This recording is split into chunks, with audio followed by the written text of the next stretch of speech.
Yeah!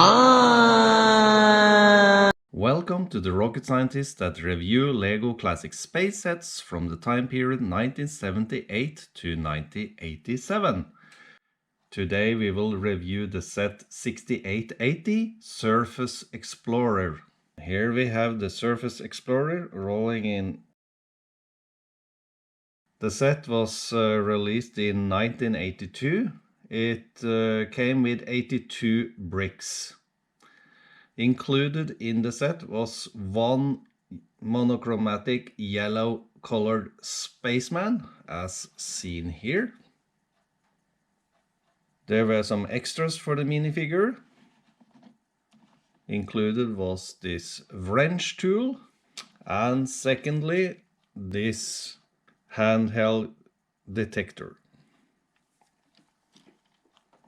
First, some dimension on the vehicle. If we take the total length of the vehicle, I measured that to be 244 millimeters, which equals to 9.6 inches. The height to the top of the antenna was measured to be 98 millimeters, which equals to 3.86 inches. And the width, which is the wheel base here, I measured that to be 72 millimeters, which equals to 2.83 inches. Talking about the wheels, the wheel diameter I measured to be approximately 17 millimeters, which should be 0.67 inches. The length of the front arm, the gripper there, I measured to be 73 millimeter, which is 2.87. And for the shovel arm, I measured that to be 78 millimeters or 3.07 inch. If I place the vehicle on a scale without the astronaut and the tools on board, meaning the empty weight, I measured that to be 101 grams, which equals to 3.55 ounces. Let's talk about the design. Yeah, the design as a toy, I really enjoy it. It's a beautiful designed vehicle in my mind. It has, first of all, many wheels, and you have 12 wheels in total, and it rolls fairly well. Beneath you have also some a pair of Technics bricks and Technics axles to hold the wheels in position. So this means that it has a good capability of going over rough terrain. There are many details on these vehicles. You have, of course, the two arms. You have the front robotic arm, the gripper or a grabber here, which can pick up rock samples. You have the shovel arm on the rear part, which can shovel up dirt, do digging. Then I guess the astronaut will be sitting in this direction because you have two steering wheels, one in each direction. So sitting in this direction, you are then controlling the shovel. And of course, in the opposite position, you are controlling the robotic arm in front. Very nice. As mentioned, you have two tools included. You also have this antenna that can do only azimuth direction. And you have this old school camera brick pieces attached to the center of the parabola.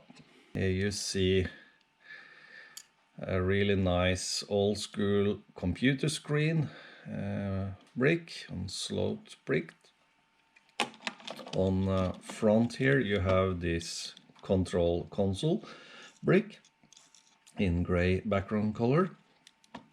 You also have the nice Lego Classic Space logo on the slope brick. You have also these two antennas with some red trans-colored cylinders. What they are is some sort of detector, I guess. Set as a toy is quite robust, so it's sturdy design, so it will handle some rough playing. So by design, I like this as a toy, so I decided to give this a score of 6. Playability, yeah. You, as mentioned for the design, you have arms on both ends, and you have tools included. You have this antenna piece. You have a lot of things to do here with this set, and there's a number of bricks also, so you could do some alternative builds. I don't think Lego included anything, not in the instructions, but maybe on the box. I don't know, but you could generally build some other things out of this for sure. So in respect to playability, I decided to give this also a full score of 6. Nostalgic Force. Never actually remember the set, even though it was from the time era I played with Lego Space, so it's a little strange. I'm not sure about it, but I'm glad to have discovered it now, many years later, and so I still think I will give it a fairly good score of 4, since it has many of these classic... It has this classic space theme over it by its design. It's in gray and black combination, and with the logo included. I think this brings in nostalgic effect on my mind looking at this. So in respect to toy score, we are then up to 16 of 18.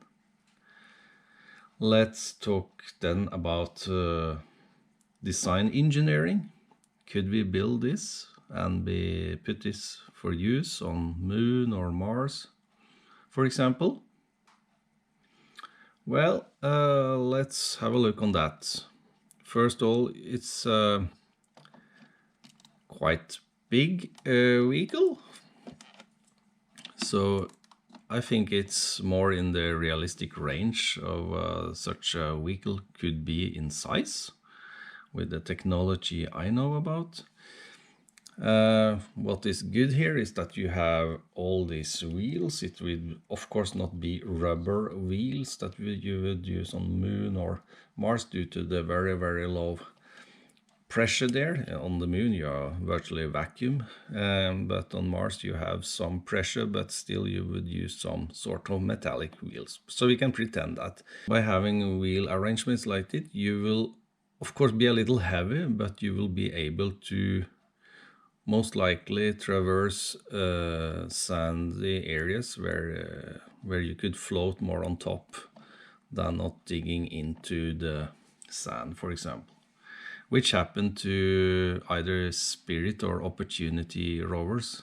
One of them got stuck in a sand pit and they never were able to get it out of there. It has a fairly low center of gravity, so this would not easily tip over. This could work in very inclined terrain without tipping over. Even here it go back. The big antenna I'm not so sure about the purpose of, and it's dangerous, I would say, to have a man sitting like this and having the antenna moving that close to your head. So he leaning back a little and this moves and you have a collision there. So this is not smart by design. And if this was for some sort of communication, you would also need elevation control of the antenna, meaning that you should do this also. The astronaut is sitting quite high, which is no wrong with that. He has then to climb up and down, and yeah, it's not the best ladders here, but I would guess it would be on the side here. It should also include some roll cage in case it tips over. And wheel arcs should, or some sort of arcs to prevent dust to be swirled up, should also be included. But he's sitting quite high, so it may be okay. But dust is a general of a big problem, particularly on Moon. And for operating the shovel, you will have, but due to the antenna sitting like this, it's in obstructing the view for the astronaut, so it's not a good position for operating the shovel. And having a structure like this doesn't make that much of a sense. You would utilize this volume for energy storage and other machinery needed. And here you see also a disadvantage with using Lego Technics bricks, that you get very low clearance to the ground here, and this sharp edge here will collide easily with rocks and obstruction on the ground, which would hamper the movement of the vehicle. And having a arm like this is yeah, you see it collides with the detectors here very easily. This is something that would always be avoided. Of course, this could be programmed by the computer, so this would never happen. But if this was purely operated manually, this would be bad. But okay, when collecting rocks, you would also like to collect them into a basket or something, or tray. I don't see anything of that here. In respect to design engineering, I decided to give this a score of 3. It's not that realistic case, but not bad on some areas like the wheels, even though it's a heavy wheel arrangement. The size is kind of right. So in total then we are up to 19 for this set. Let's have a look on the instruction. Here I have the instruction. Nice picture there. Also forgot to mention that you had this black antenna piece included in the set, and a pair of these yellow 1-stud plate bricks. Start assembling the spaceman, and then starting on the bottom part of the vehicle, which are 2 Technics bricks and some Technics bricks axles and spacers, axle spacers for the wheels. And then you have the 2 pieces that will hold the arm and shovel arm. Then you build up the central part of it with these landing leg pieces and slope bricks, one with the console there. Step 6, you have the plates where the astronaut will be sitting. You have some tools installed and the ladder bricks installed. Then you start building up the arms on step 7 using these elements.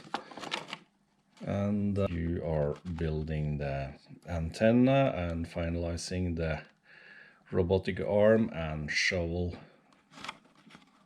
part.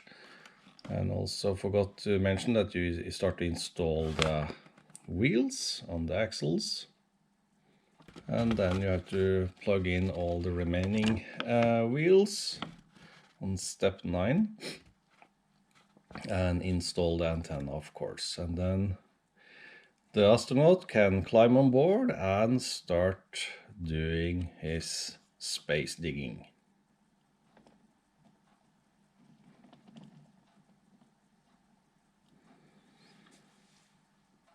So there you have it. A very nice set from 1982, Surface Explorer. I like it a lot. That's all for now. If you have any comments, please do not hesitate to provide them. And if you like my reviews, please then consider subscribing as well. Okay, bye for now.